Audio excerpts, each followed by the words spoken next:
Shmuel Eliyahu, he's the chief rabbi of the holy city of Tzfat. And in 2010, he organizes hundreds of chief rabbis in the country to issue an edict that forbids Jewish people from selling or even renting apartments to non-Jews. And again, this isn't some random dude. I personally believe in freedom of speech. Everyone should be able to say whatever they want, no matter how racist it is. That's my opinion. But it's not just what he says. This is someone who is paid by my tax money, and frankly, your tax money too. So he forbids Jews from renting apartments to non-Jews, and then outlines the reason why. He says, because it causes the public to commit the sin of mixed marriages. So what does this mean? It means that he is afraid that if Jewish people and non-Jewish people live on the same street, that there is a possibility that their children will meet and flirt and fall in love and decide to spend their lives together. And that is what he is willing at all costs to prevent, to the point of instructing people to make their neighborhoods Gentile free. So again, not some random dude, but someone who's very highly respected. He was the Jewish Home Party's candidate for Chief Rabbi of Jerusalem. Another top rabbi in the country, also state-sponsored, Yitzchak Shapira, author of the King's Torah, and he puts out similarly another publication, but he intends it for soldiers, and he writes there, while you are in the army, there is a war going on at home. If someone tempts Jewish women, figure out for yourself what is the most correct thing to do. In other words, if you see on the street Jewish women and non-Jewish men talking to one another, bust that up. And I can't tell you outright to get physical, but hint, hint, you wink, wink, you know what to do. So we continue, and we have, this is probably familiar to some of you because everywhere the Jewish people live, everywhere in the world, there are kosher restaurants. There's a kosher bureaucracy, essentially rabbis who will inspect Jewish restaurants to ensure that they follow the rules of kashrut, of keeping kosher, for those people who follow the religious rules of how food should be prepared. So this exists also in Israel, the Chief Rabbinate of Tel Aviv-Yafo, and this is an example of a kosher certificate granted to a restaurant after being approved. Yes, you follow the kosher rules. Yes, you are hereby acknowledged to be a kosher restaurant. Well, we have the formation of a group in Israel called Lehava, and they start issuing kosher certificates of their own, but not the same exact type. Again, I've translated it for you into English so you can understand what's going on. This is Lehava, preventing intermarriage. This certifies that the owner of this business employs Jewish workers and doesn't employ enemies. In other words, they'll walk into your business, they'll inspect it. Only Jews working here? Okay. So you get a passing grade. And if, in fact, the store owner is proud of this fact, if he wants to advertise it and let people know, yes, only Jews work here, we refuse to employ non-Jews, then they will display it in the front of their store, hoping to gain more business by appealing to other racists in this way. And this is the head of the Lehava organization, Ben-Zvi Gopstein. Now, you'd think someone like this is so obviously racist, promoting racism, that he would be beyond the pale of the political discourse. I can hardly imagine an American politician embracing him. But in fact, that's what happens in Israel. Instead of being pushed to the margins, he's brought into the very Knesset itself, brought in as an expert witness to speak on how Jewish women are suffering a plague of being kidnapped by non-Jews. And of course, police officers who attend the Knesset meetings say, we have no idea what they're talking about. We don't even have one example of this on record. But they are pushing this idea that non-Jews are scouring the country trying to kidnap and capture Jewish women. So they operate a website, and on their website they have the page of disgrace, where they list Jewish women who date non-Jews to try to name and shame them, to humiliate them. These women should be ashamed of themselves, they write on the page. If you go to the site, you'll see prominently featured Einat Wilf. Now, Einat was actually, until a couple years ago, a member of Knesset. All right? And the reason that she was on the list is because her husband her life partner is not Jewish. He's this man, the German journalist Richard Gutjahr. And they met, interestingly, on one of these coexistence programs, just as Israeli and Palestinian youth are brought sometimes to some other place in the world so they can meet each other without the excess baggage of the tension of the conflict and just get to know each other as human beings and to try to diffuse that tension.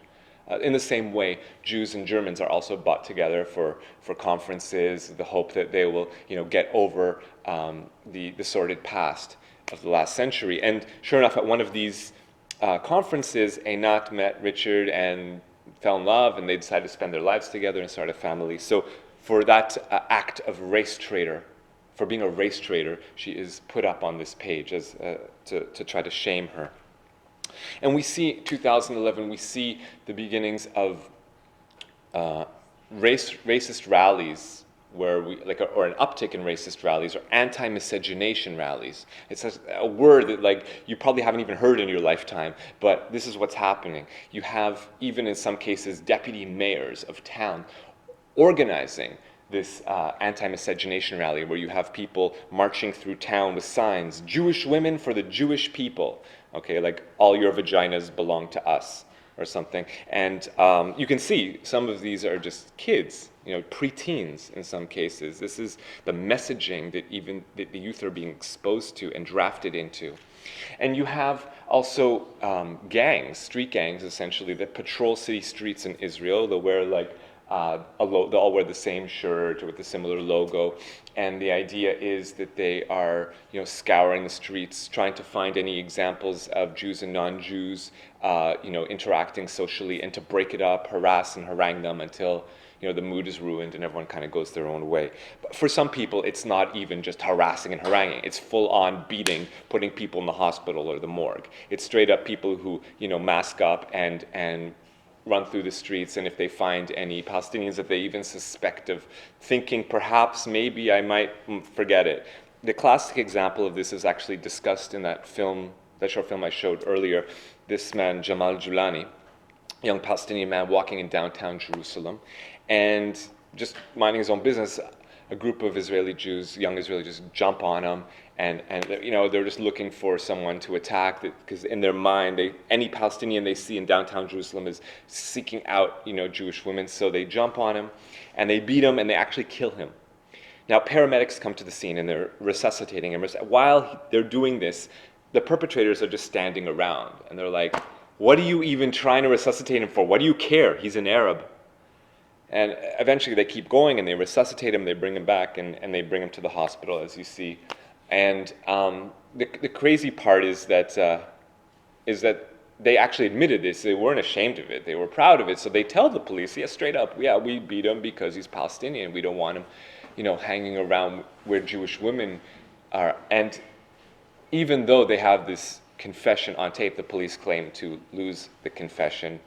So as a result, they get off with just a slap on the wrist, 2, 3, 4 months, something like that. And this is the prevailing atmosphere in the country, on the streets. And just a few days later, if you can imagine, that same group, Lehava, they go back to that location, Zion Square, Kikar Tzion, if any of you are familiar with downtown Jerusalem, and they hand out these handbills that you see here, in handwritten Arabic, and again, I've translated it for your benefit. "We are not willing to let an Arab go out with a girl from our nation." All right? Last week, an Arab who thought he could find Jewish girls got hurt. So they're straight up saying, "Don't even come around here. You will get your ass beat." And I mean, you would think that after this lynching or near lynching that people would kind of take a step back. But no, full speed ahead. And this is the prevailing atmosphere. Now here's another example. This is Mai. She would have described herself as a very typical Jewish Israeli woman. Nothing out of the ordinary about her. She met this man, Gabriel, in Israel. He's from Sudan, an African refugee. I'm going to talk a little bit later about African refugees in Israel, but just for now, all you need to know is they met and fell in love and decided they wanted to spend their lives together. And one weekend they went down to the tourist town of Eilat on the Red Sea so they could have some time off, a little bit of vacation, and Sure enough, they post a photo to Facebook, and now this group Lehava is not only, rampaging through the streets, but they're also scouring the internet for any evidence of race mixing. And so they find this photograph and then they put it on their, on their forums, on their racist forums, and they write, like, we don't have enough Muhammads and Ahmeds of our own. Now the Sudanese are taking our women too. And here's another classic example. So this took place this past summer. This is Mahmoud. He's the son of Muslim citizens of Israel. And this is Moral. She's the daughter of Jewish citizens of Israel. Now, they met in Jaffa, and they fell in love and decided to spend their lives together. What could be better? Well, unfortunately, on the day of their wedding, instead of getting ready and maybe having a bachelor party or getting psyched up with their friends, Mahmoud had to go to court because Bentzi Gupstein of Lehava somehow he got a hold of their wedding invitation, and he distributed it on their racist Facebook group and invited all his racist followers to come out and protest their wedding, if you can imagine that. And so Mahmoud goes to court to try to stop this from happening, and he appeals to the judge. Judge isn't having it. The protest goes on as planned, and sure enough, on the day of their wedding, outside their wedding hall, you have hundreds of Israelis screaming, "Death to the Arabs, Mavet la'Aravim." And here's a photograph from the event. You see this sign in the background, "Hitbolelut hi shoah la'am ha'yehudi," which means, again, I've translated it, intermarriage is a holocaust for the Jewish people. Okay, now get what this is. He's saying that two people deciding they want to spend their lives together, what could be more beautiful than that, right? Is the Holocaust, is genocide. Okay? Now, what's twice as psycho is that you have people at the event screaming, "This is the Holocaust," and at the same time, the spokesperson for the group is telling the Israeli newspaper Ma'ariv, on that very day, he says, "Hitler was right, but about the wrong nation. We are the chosen race." It's like, I don't even know what to say. And you would think after this that it would just be plain as day, that anyone with two eyes and two ears would understand that this group is inciting racism and is responsible for these racist attacks. But no, it comes to court, and this Israeli judge says, "No, I see no connection between Lehava and these racist violent incidents occurring on city streets in Israel." So they're let off the hook, and we continue. Again, Ori, she would consider herself just a typical Jewish Israeli woman. She met this man, Musa, and they fell in love, again, decided to spend their lives together. Now, in Israel, you can only get married if you're of the same religion. That's not by accident, it's by design. That's the whole point, to prevent people of different, religions from falling in love and spending their lives together. But it happens against all odds, and in their case, now, true enough, there are legal loopholes to get around it. If you have enough means, you can fly your whole family to Cyprus, get married there at City Hall or some other part of the world, and then come back, and then it's a fait accompli. You're already married. There's nothing you can do about it. But besides the fact that you have to have money to do that, some people can't leave the country. Like Musa is an African refugee. He can't leave the country or else he won't be allowed back in. So they can't leave the country. So what are they going to do? They can't get married. They get this, they have a simple ceremony in front of a lawyer. It doesn't count for anything legally, but at least for them, it's their way of saying to the world, we love each other, we want to spend our lives together, we got this little certificate. Great. And because the government is now in the process of rounding these African refugees into camps, into these desert detention centers, I'll talk more about that later on, but just for now, all you need to know, they're rounding African refugees into camps. Oli is like, listen, this is my husband, this is my life partner. Don't send him. There's no reason to. We live together. I have an apartment. I have a job. We have a family. This is our family. Don't separate us. Don't send him down to this camp. The government doesn't care. It rounds him up.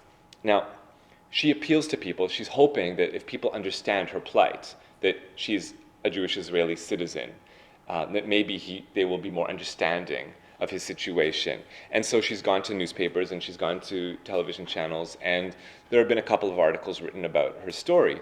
And it's because of that that she has made herself a target. Because in her efforts to appeal to people so that they can empathize with her, people now recognize her because they've seen her on TV, in the newspaper. So when she goes back, she comes once every couple of weeks, she goes down to the Desert Detention Center to visit her partner. But when she goes back home, she's recognized on the streets of her hometown by those Lehava racist thugs, and they find her and they beat her and they kick her in the face. Okay, so this is the reality. This is Israel 2015, rather. And so it's Palestinians being attacked, it's Africans being attacked, it's the Jews who befriend them who are being attacked, and it's the places where they interact, the few places where they actually come together that are targeted. So in Israel, there are so few schools where Jews and Palestinians actually learn together, but even those few places are under attack. So here you have in Jerusalem, it's the only school of its kind in that Jerusalem area, the hand-in-hand school, and it's continually targeted by graffiti. Again, Mavet la'Aravim, death to the Arabs. And weeks later, you have people actually firebombing the place, actually taking the textbooks into the middle of the classroom and starting a big bonfire and burning the classroom. I can hardly think of something more despicable than burning a classroom where Jews and Palestinians study together. Now, if there was any question of who did this and why, it was made clear by the graffiti they left behind. Again, I've translated this into English for you. No coexistence with cancer. That's Palestinians are cancer. No miscegenation, they write. Well, at this point, firebombing a school, it's proven to be a bit of an embarrassment.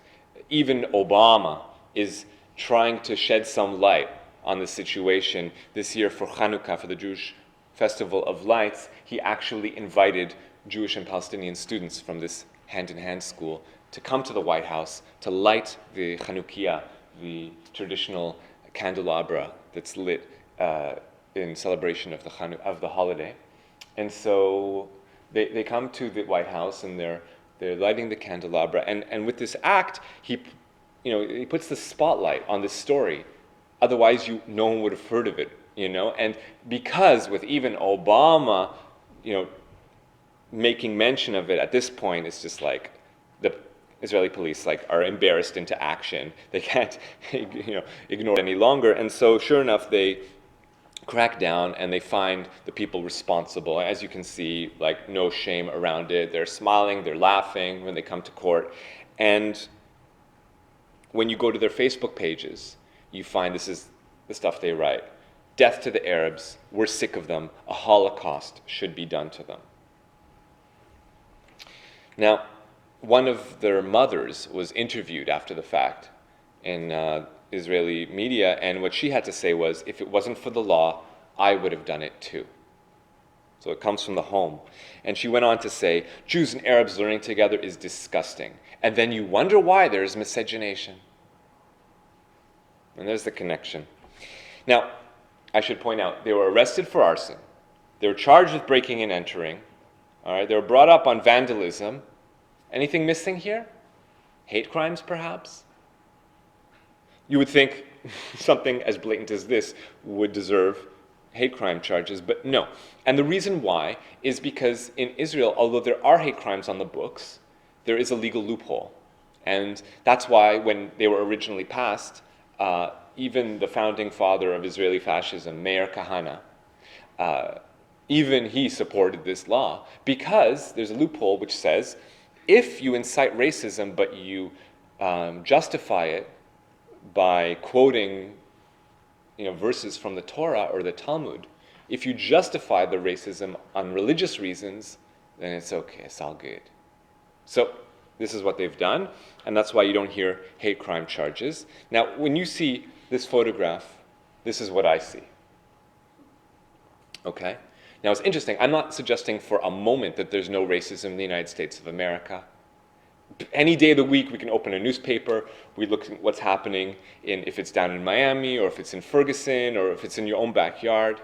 You know, we see this all the time, state-sponsored racism. But at least people are a little bit embarrassed about it, you know? You kind of have to go back over half a century to see images in America of people with glee gladly advertising the fact that they are racist, you know? But in Israel, this is our daily reality. Here, after the fact, we have this, again, chief rabbi of the city of Motzkin, and he responds by writing an op-ed talking about his local mall that's crawling with Arabs who, with their nets, they hunt poor Jewish girls day and night unceasingly. And he goes on to write, "Grant the Israel Prize to the group Lehava. May these righteous people be blessed." So those people who firebomb these schools, who call for a Holocaust to be perpetrated against Palestinians, they deserve the Israel Prize, the highest prize in the land. Okay, they should be blessed. This is, again, my tax money, your tax money are paying his hefty salary. So here are a few photographs of these young men and women who study at that school. You know, in each photograph you see Jewish Israeli citizen, Palestinian citizen of Israel. Now, when you look at these photos, what do you feel? Maybe a little bit of hope that maybe it could be better? Well, that's what I feel too. But that's not what the Israeli establishment feel. It's not what the Israeli leaders feel. Ron Huldai, the mayor of Tel Aviv, does everything he can to prevent one of these schools from cropping up in his city.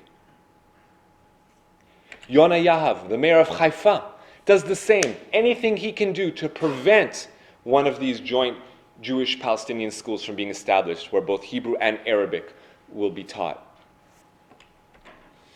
Let me put it to you this way. Mount Everest, what does this have to do with anything? In all of human history, 3,500 humans have ascended to the crest of Mount Everest. Outer space, about 500 people have gone into outer space. Get this. You stand a greater chance of being one of those few humans who went to the top of Mount Everest than you do of being a child born in Israel and studying with a member of the other ethnic group. You almost stand as good of a chance of being one of those few humans who went into outer space. That's how rare it is. How can we expect things to get better if this is how we're raising the next generation? So, in the United States, 1954 is when the Supreme Court, Brown versus Board of Education, officially desegregated schools. And yet, here we are, over 60 years later, and Israel still looks like this.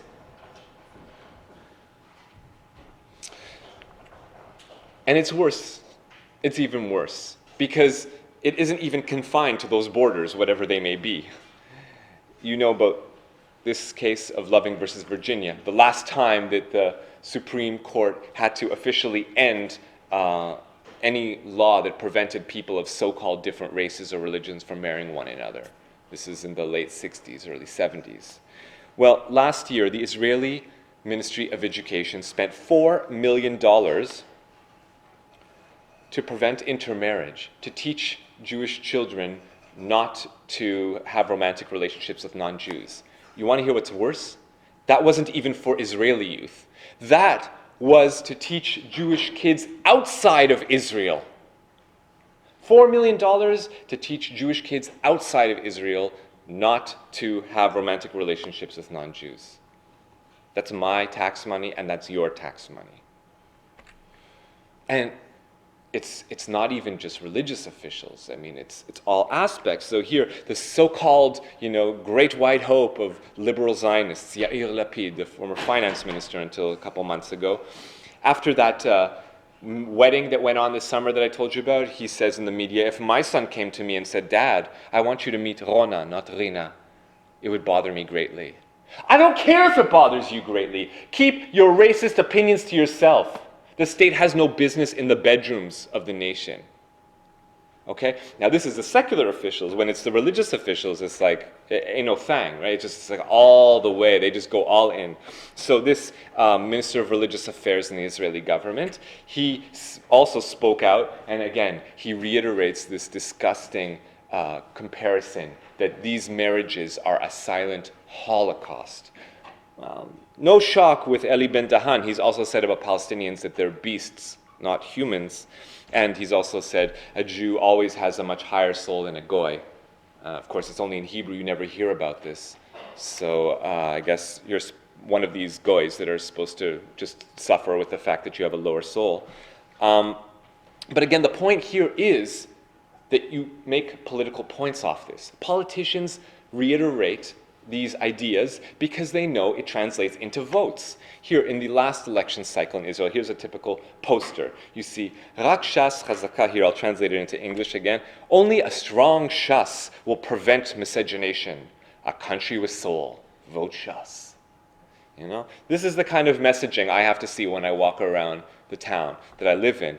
And what's even sicker is that while this is all ongoing, while those Israeli women who date non-Jewish men are vilified in the media, in the body politic, at the same time, you have groups who work with the Israeli government to use the idea of Jewish Israeli women and their supposed sexual availability to tempt you, to turn you on, so that you can be recruited for the cause of Zionism. This is how it works. They take images of conventionally attractive Jewish Israeli women. They put clothes on them that are basically elements of Israeli army uniforms, but just a little bit so that they're scantily clad, and drape ammunition across their body and have them lying in piles of weapons. And the idea is so that when you think of the Israeli army, you won't think of the damage it does. You won't think of the people who suffer on account of their actions. You'll think of these sexy women and that maybe you might get some. And so that's supposed to make you on board for whatever the army does. So check this. On one hand, using Jewish women and their supposed sexual availability in order to convince non-Jewish people and Jewish people, but mainly it's targeted towards people outside of Israel who are mainly not Jewish. So to convince y'all to support the government, and at the same time, those Jewish Israeli women who actually have authentic romantic relationships with non-Jews, vilify them. Okay? So understand how sick it gets. This woman here on the left side, Miriam Falik, she's an American citizen. She's not an Israeli citizen. Here she is, taking a photograph with the outgoing chief of staff of the Israeli army. Now, if you can imagine this, the Israeli army actually has a charity. People, I know it seems strange because you wouldn't think of an army having people making donations to the army, but in fact, there's an organization called FIDF, the Friends of the IDF, of the Israeli Defense Forces, and she's the president of this group. And so she collects money to donate. So she's the number one donator to the Israeli army. All right? That's one hand. Second hand, she's also the number one donator or funder of the group that funds Lehava, that same anti-miscegenation group. And at the same time, on the third hand, she is the number one contributor to the election campaign of Prime Minister Benjamin Netanyahu. The whole trifecta. It's all 1-6 system. Do you get it? When I look at photos of my friends Basau and Tia, I'm inspired by them. I want my relationship to look like that. I want to have that kind of love. What do you feel when you see Drake and his Jewish mother embracing? What goes through your head when you see Rashida Jones and her family and her black Jewish family, mixed family? What goes through your heart when you see singer-songwriter Lenny Kravitz embracing his Jewish father? Well, if your name is Debbie Wasserman Schultz, and if you're president of the Democratic National Committee, I guess you think that's ugly. I guess you think they're disgusting. Because she says, just last month, we have the problem of intermarriage, talking to a group of Jews. So it's not even just Israel anymore. The conversation is long since gone beyond these borders and boundaries. You get it? So, of course, the difference is that, so Debbie Wasserman Schultz, what does she say? When she looks at photographs of Chelsea Clinton and her Jewish husband, does she disgusted by that? Is that a problem you see there? When you see a photograph of these two young men loving each other, is that ugly to you, Debbie Wasserman Schultz? So when you see people uploading these photographs, proud of themselves and their partners of choice, is that the next Holocaust for you, Debbie Wasserman Schultz? Disgusting that an American politician would speak this way. But at least she has the sense to walk back her comments. When this came out, that in this small group of people she had said these things, we have the problem of intermarriage, she at least had the sense to walk it back. No, I didn't mean that. It wasn't my intention. That wasn't what I wanted to say. Because she knows that in this context, in the United States of America, if you say stuff like that, this is what you look like.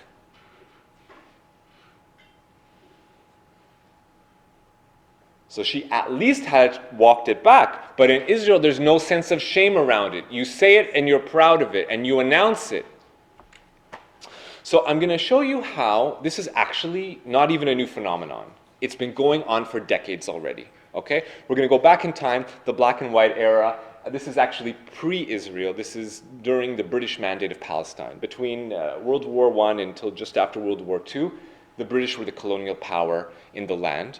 And at any time, at any given time in the 1930s or 40s, you had about 130,000 British soldiers in Palestine, give or take. So, while the British are in the country and they're doing their maneuvers and they're standing at attention and they're aiming their rifles and they're occasionally taking breaks, and sometimes when they're off duty they go into cafes or they go into bars or they go to dance clubs or they go to the beach, right? And on some of these occasions when they're out in public, off duty, what could be more natural in the world? You're walking along the beach and you see an attractive woman and you say hi and you start to flirt, and some of these would turn into relationships in and of themselves. And so this woman actually is the sister of the former president of Israel. This happened to her too. She was, she met a man who was a British officer, and they fell in love and decided to spend their lives together.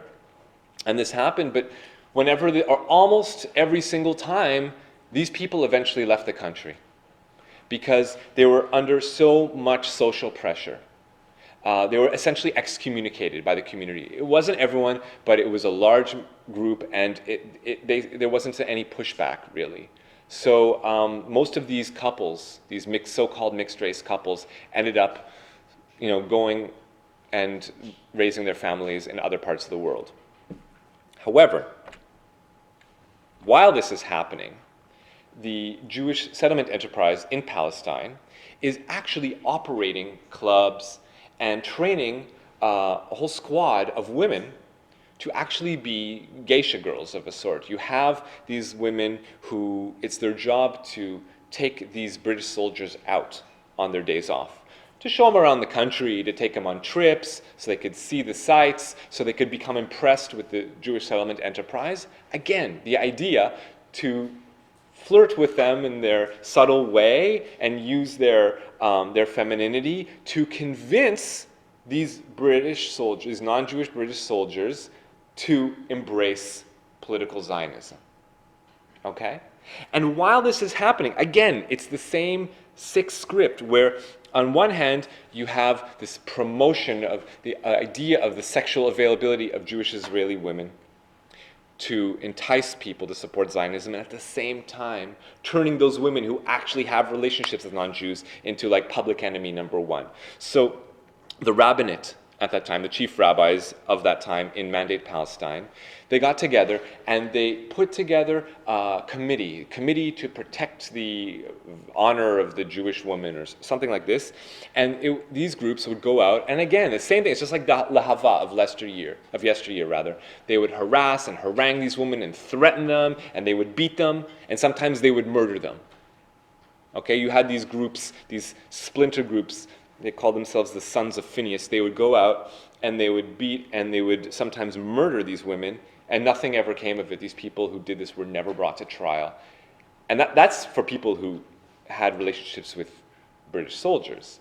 If a Jewish woman was suspected of dating an Arab man, they would actually capture her, kidnap her, turn her upside down, and pour hot peppers into her vagina. Yeah. So as I said, these groups, they call themselves the Sons of Phineas. Okay? Now, B'nai Pinchas, who is Phineas? What's this a reference to? I don't expect you to necessarily know this. It's a reference to the Bible, to the Torah. And in the Bible, the story of Phineas, anyone can see it, just turn to the book of Numbers, chapter 25. And you'll read about it. Again, I'm just going to summarize to bring you up to speed. Here are some classical renditions of the story of Phineas from antiquity. And you have, according to the biblical narrative, this man Phineas was an Israelite priest. And he was so incensed, he was so disgusted and angered upon learning that there were Jews or Israelites and non-Israelites who were having consensual relationships. He was so angered by this that he actually took his spear and he ran up on one of these couples, a young Israelite man and a Midianite woman, and he actually shish kebabbed them. He actually plunged the spear right into their intertwined genitals as they were in the act of making love. As they were copulating, he mutilated them and murdered them. And he's actually portrayed as the hero of this story. Okay? So this story of Phineas, then his name is brought into the 20th century and now the 21st century as like someone to aspire to be. Just this summer, Arya King, counselor for the city of Jerusalem, responsible for security in the city of Jerusalem.